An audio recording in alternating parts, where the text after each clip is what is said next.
ನಮಸ್ತೆ. ಡಾಕ್ಟರ್ ಶ್ರೀ ಗಣೇಶ್ ಅಂತ, SHRF ಯೋಗಬನ ಸರ್ವಕ್ಷೇಮ ಆಸ್ಪತ್ರೆ ಮತ್ತು ಸಂಶೋಧನಾ ಪ್ರತಿಷ್ಠಾನ. ಇದು ಮೂಡುಗೆಳೆಯಾರು, ಉಡುಪಿ ಜಿಲ್ಲೆಯ ಕೋಟಾದಲ್ಲಿನ ಮೂಡುಗೆಳೆಯಾರಿನಲ್ಲಿದೆ. ಸರ್ವಕ್ಷೇಮ ಆಸ್ಪತ್ರೆ ಮತ್ತು ಸಂಶೋಧನಾ ಪ್ರತಿಷ್ಠಾನ ಅನ್ನೋದು ಡಿವೈನ್ ಪಾರ್ಕ್ ಸಂಸ್ಥೆ, ಸಾಲಿಗ್ರಾಮದಲ್ಲಿರುವಂಥ ಡಿವೈನ್ ಪಾರ್ಕ್ನ ಅಂಗಸಂಸ್ಥೆ. ಕಳೆದ 35 ವರ್ಷದಿಂದ ಡಿವೈನ್ ಪಾರ್ಕ್ ಕರ್ನಾಟಕದಾದ್ಯಂತ, ದೇಶದಾದ್ಯಂತ, ಜಗತ್ತಿನಾದ್ಯಂತ ಹಲವಾರು ಬ್ರಾಂಚ್ಗಳ ಮೂಲಕ ಕಾರ್ಯನಡೆಸ್ತಾ ಇದೆ. ಅದರ ಅಂಗಸಂಸ್ಥೆಯಾಗಿ 2020ರಲ್ಲಿ ಪ್ರಾರಂಭವಾದಂತಹ ಯೋಗ, ಆಯುರ್ವೇದ, ಪ್ರಕೃತಿ ಚಿಕಿತ್ಸಾ ಒಂದು ಕೇಂದ್ರ, ವೆಲ್ನೆಸ್ ಸೆಂಟರ್, ಅದು ಈ ಯೋಗಬನ. ನಾವು ಯೋಗಬನ ಅಂತ ಕರಿತೀವಿ.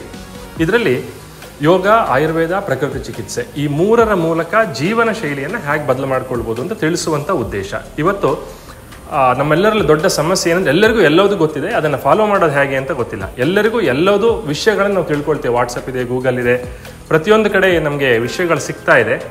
ಅದನ್ನು ನಾವು ತೊಡಗಿಸ್ಕೊಳ್ಳೋದು ಹೇಗೆ, ಅಳವಡಿಸ್ಕೊಳ್ಳೋದು ಹೇಗೆ, ಅದನ್ನು ಲೈಫಲ್ಲಿ ಹೇಗೆ ಕಂಟಿನ್ಯೂಸ್ ಆಗಿ ಮುಂದುವರಿಸ್ಕೊಂಡು ಹೋಗಬೇಕು ಅನ್ನೋದು ಕಷ್ಟ ಆಗುತ್ತೆ. ಅದನ್ನು ತಿಳಿಸಿಕೊಡುವಂಥ ಒಂದು ಜಾಗ, ಇಡೀ ಜೀವನ ಶೈಲಿಯನ್ನು ಬದಲಾವಣೆ ಮಾಡಲಿಕ್ಕೆ ಒಂದು ಜಾಗ ಬೇಕು ಅಂತಿದ್ರೆ ಅದನ್ನು ನಾವು ಯೋಗಬನ ಅಂತ ಕರಿಬಹುದು. ಇಲ್ಲಿ ಎಲ್ಲ ರೀತಿಯಾದಂಥ ವಯಸ್ಸಿನ, ವಯೋಮಿತಿಯ ಪ್ರತಿಯೊಬ್ಬರಿಗೂ ಅದರದ್ದೇ ಆದಂತಹ ಅವರಿಗೆ ಬೇಕಾದಂಥ ಚಿಕಿತ್ಸೆ ಇರುತ್ತೆ, ಅಥವಾ ಚಿಕಿತ್ಸೆಗಿಂತ ಅವರ ಜೀವನ ಶೈಲಿಗೆ ಬೇಕಾದಂಥ ವಿಧಾನಗಳನ್ನು ತಿಳಿಸ್ಕೊಡ್ಲಾಗುತ್ತೆ. ಇದು ಹಾಸ್ಪಿಟಲ್ ಕೂಡ ಹೌದು, ಹಾಸ್ಪಿಟಾಲಿಟಿ ಇಂಡಸ್ಟ್ರಿ ಕೂಡ ಹೌದು, ವೆಲ್ನೆಸ್ ಸೆಂಟರ್ ಕೂಡ ಹೌದು. ಹಾಗೆ ಅಂತ ಹೇಳ್ತೀನಿ. ಹಾಸ್ಪಿಟಲ್ ಅಂದರೆ ಚಿಕಿತ್ಸೆ ಇರುತ್ತೆ. ಇಲ್ಲಿ ಪ್ರತಿನಿತ್ಯ ಇಡೀ ಸಂಸ್ಥೆಯ ನಿರ್ದೇಶಕರಾಗಿರುವಂಥ ಡಾಕ್ಟರ್ ವಿವೇಕ್ ಅವರಿದ್ದಾರೆ, ಅವರ ಧರ್ಮಪತ್ನಿಯಾದಂಥ ಮಾನಸ ಉಡುಪ ಅವರಿದ್ದಾರೆ. ಯೋಗದಲ್ಲಿ, ಆಯುರ್ವೇದದಲ್ಲಿ, ಪ್ರಕೃತಿ ಚಿಕಿತ್ಸೆಯಲ್ಲಿ ಕಳೆದ 15-20 ವರ್ಷಗಳ ಸಂಶೋಧನಾ ಸತ್ಯದೊಂದಿಗೆ ಅನುಭವ ಹೊಂದಿದಂಥವರು ನಮ್ಮನ್ನು ನೋಡಿ ನಮ್ಮ ದೇಹಕ್ಕೆ, ಮನಸ್ಸಿಗೆ ಯಾವ ರೀತಿಯ ಕ್ರಿಯೆಗಳಿದ್ರೆ, ಕ್ರಮಗಳನ್ನು ಅನುಸರಿಸಿದರೆ ಉತ್ತಮ ಆಗುತ್ತೆ ಅಂತ ನಮಗೆ ಚಿಕಿತ್ಸೆ ಮಾಡ್ತಾರೆ, ತಪಾಸಣೆ ಕೊಡ್ತಾರೆ. ಅದರ ಜೊತೆಗೆ ಆಯುರ್ವೇದ, ಪ್ರಕೃತಿ ಚಿಕಿತ್ಸೆ ಹೊಂದಿದಂಥ ಚಿಕಿತ್ಸೆಯನ್ನು ಕೊಡಲಾಗುತ್ತೆ. ಅದರ ಜೊತೆಗೆ ಯೋಗವನ್ನು ಥೆರಪಿಯಾಗಿ, ಯೋಗ ಥೆರಪಿ ಅಂತ ಹೇಳಿ, ಅಂದರೆ ಯೋಗ ಅಂದರೆ ಕೇವಲ ದೇಹವನ್ನು ಬಗ್ಸೋದಲ್ಲ, ಯೋಗದಿಂದ ದೇಹ, ಉಸಿರಾಟ, ಮನಸ್ಸು ಮೂರನ್ನು ಹೇಗೆ ಚೆನ್ನಾಗಿ ನೋಡ್ಕೊಳ್ಬೋದು ಅಂತ ಯೋಗದ ಮೂಲಕ ಚಿಕಿತ್ಸೆಯನ್ನು ನೀಡಲಾಗುತ್ತೆ.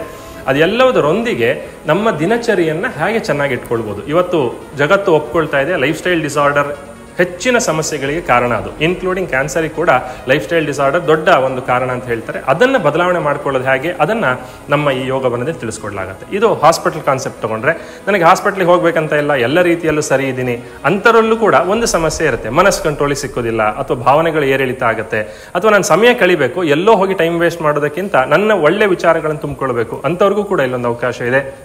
ಇಲ್ಲಿ ಬಂದಿರ್ಬೋದು, ಈ ಪ್ರಶಾಂತವಾದ ವಾತಾವರಣದಲ್ಲಿದ್ದು ನಮ್ಮ ಮನಸ್ಸನ್ನು ಮೇಲೇರಿಸ್ಕೊಳ್ಳಿಕ್ಕೆ ಸಾಧ್ಯ ಆಗುತ್ತೆ. ಇವತ್ತು ಸಂಶೋಧನೆ ದೃಢಪಡಿಸ್ತಾ ಇದೆ, ಮನಸ್ಸನ್ನು ಮೇಲೇರಿಸ್ಕೊಳ್ಳಿಕ್ಕೆ ಯೋಗ, ಆಧ್ಯಾತ್ಮಿಕ ಸಾಧನೆ ಮಾತ್ರ ಒಂದು ಸಾಧನ ಅಂತ. ಇವತ್ತು ಎಲ್ಲರಿಗೂ ಗೊತ್ತಿದೆ. ನಮ್ಮೆಲ್ಲರಲ್ಲೂ ಮುಂಚೆ ಹೇಳ್ತಾ ಇದ್ರು IQ ಕೋಶೆಂಟ್ ಅಂತ, ಇವತ್ತು ಮಾತಾಡ್ತಾರೆ EQ ಕೋಶೆಂಟ್ ಅಂತ. ಎಮೋಷನಲ್ ಕೋಶೆಂಟ್, ಭಾವನಾತ್ಮಕ ವಲಯದಲ್ಲಿ ಹಲವಾರು ಸಮಸ್ಯೆಗಳಿದೆ. ನಾವು ನೋಡ್ತಾ ಇದ್ದೇವೆ, ಇವತ್ತು 20 ವರ್ಷ, 18 ವರ್ಷ, 10 ವರ್ಷದವರು ಸೂಸೈಡ್ ಮಾಡ್ಕೊಳ್ತಾರೆ. ಯಾಕೆಂದ್ರೆ ಭಾವನಾತ್ಮಕ ಏರಿಳಿತ ಆಗುತ್ತೆ. ಅದನ್ನು ಸರಿ ಮಾಡ್ಕೊಳ್ಳೋದು ದೊಡ್ಡ ಉದ್ದೇಶ. ಅದಕ್ಕೂ ಕೂಡ ಇಲ್ಲಿಗೆ ಬರ್ಬೋದು.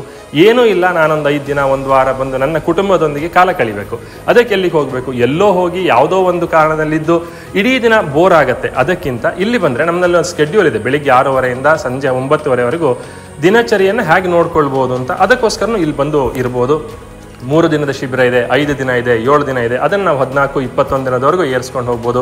ಎಲ್ಲ ವಯೋಮಿತಿಯವರು, 8ನೇ ವಯಸ್ಸಿನಿಂದ ಹಿರಿಯರಾದಂಥ, ನಮ್ಗೆ ಇಲ್ಲಿವರೆಗೂ ಇಲ್ಲಿಗೆ ಬಂದಿದ್ರಂತಲ್ಲಿ 98 ವಯಸ್ಸಿನ ಹಿರಿಯ ವಯೋವೃದ್ಧರು ಕೂಡ ಇದ್ದಾರೆ. ಹಾಗಾಗಿ ಎಲ್ಲರಿಗೂ ಇಲ್ಲಿ ಬಂದು ಇದ್ದು ನನ್ನ ದೇಹ, ಮನಸ್ಸನ್ನು ಚೆನ್ನಾಗಿ ಮಾಡ್ಕೊಳ್ಳಿಕ್ಕೆ ಅನ್ನೋರ್ಗೆ ಒಂದು ಅವಕಾಶ ಇದೆ. ಕ್ಯಾಂಪಸ್ಸಿನ ವಿಶೇಷತೆ ಬಗ್ಗೆ ನಾನು ಹೇಳೋದಾದ್ರೆ 4 ಸೆಂಟೆನ್ಸಲ್ಲಿ ಹೇಳ್ತೀನಿ. ಇದು ನಮ್ಮ ದೇಶದ ಪ್ರಥಮ ಗ್ರೀನ್ ಕ್ಯಾಂಪಸ್. ಇಡೀ ಕ್ಯಾಂಪಸ್ಸನ್ನು ಪ್ರಕೃತಿಯೊಂದಿಗೆ ತರಬೇಕು ಅನ್ನೋ ಒಂದು ಉದ್ದೇಶದಿಂದ ಕ್ಯಾಂಪಸ್ಸನ್ನು ಮಾಡಲಾಗಿದೆ. ಇಡೀ ಕ್ಯಾಂಪಸ್ಸನ್ನು ವಾಸ್ತುಪುರುಷ ಮಂಡಲದ ಪ್ರಕಾರ ಮಾಡಲಾಗಿದೆ. ಕ್ಯಾಂಪಸ್ಸನ್ನು ನೀವು ವಿಡಿಯೋ ನೋಡಿದ್ರೆ ಗೊತ್ತಾಗುತ್ತೆ. ಕ್ಯಾಂಪಸ್ಸಿನ ಮಧ್ಯಭಾಗದಲ್ಲಿ ಸ್ವಾಮಿ ವಿವೇಕಾನಂದರ ಮೂರ್ತಿ ಇದೆ. ಜಗತ್ತಿಗೆ ಸರ್ವಧರ್ಮ ಸಮನ್ವಯನ ಸಾರಿದಂಥವರು ಸ್ವಾಮಿ ವಿವೇಕಾನಂದರು. ಅವರ ಆದರ್ಶದ ಮೇಲೆ ಬಿಲ್ಡಪ್ ಆದಂಥ ಸಂಸ್ಥೆ ಸ್ವಾಮಿ ವಿವೇಕಾನಂದರ, ಜಗತ್ತಿನ ಎತ್ತರವಾದಂಥ ಸ್ವಾಮಿ ವಿವೇಕಾನಂದರ ಮೂರ್ತಿ ಇದೆ. ಇಡೀ ಕ್ಯಾಂಪಸ್ಸಲ್ಲಿ ವಾಕಿಂಗ್ ಟ್ರ್ಯಾಕ್ ಇದೆ, ಸೈಕ್ಲಿಂಗ್ ಟ್ರ್ಯಾಕ್ ಇದೆ, ಆಟ ಆಡಲಿಕ್ಕೆ ಹೊರಗಡೆ ಔಟ್ಡೋರ್ ಸ್ಪೋರ್ಟ್ಸ್ ಇದೆ, ಇಂಡೋರ್ ಸ್ಪೋರ್ಟ್ಸ್ ಇದೆ. ಬೆಳಿಗ್ಗಿನಿಂದ ಸಂಜೆಯವರೆಗೆ ನಮ್ಮ ದಿನಚರಿಯನ್ನು ಎಷ್ಟು ಚೆನ್ನಾಗಿ ಕಳಿಬಹುದು, ಕಳಿಲಿಕ್ಕೆ ಎಲ್ಲದಾದಂಥ ವಿಧಾನಗಳು, ಅವಕಾಶಗಳು ಇಲ್ಲಿದೆ. ಅದನ್ನು ಉಪಯೋಗಿಸ್ಕೊಳ್ಬಹುದು. ಇದಲ್ಲದೆ ಇಲ್ಲಿ ನಮ್ಮ ಉಡುಪಿ ಸುತ್ತಮುತ್ತ ಇರ್ಬೋದು, ಕೆಲವು ಸರಿ ಹೊರಗಡೆಯಿಂದನೂ ಬರ್ತಾರೆ, ಒಂದು ಕ್ಯಾಂಪಸ್ ನೋಡಬೇಕು ಅಥವಾ ಮೂರ್ತಿಯನ್ನು ನೋಡಬೇಕು ಅಂತ. ಅದಕ್ಕೂ ಕೂಡ ಅವಕಾಶ ಇದೆ. ಪ್ರತಿದಿನ ಬೆಳಿಗ್ಗೆ 10ರಿಂದ 5 ಗಂಟೆ ಅಥವಾ 5 ಗಂಟೆವರೆಗೆ ವಿಸಿಟರ್ಸಿಗೂ ಕೂಡ ಬರಲಿಕ್ಕೆ ಅವಕಾಶ ಇರುತ್ತೆ.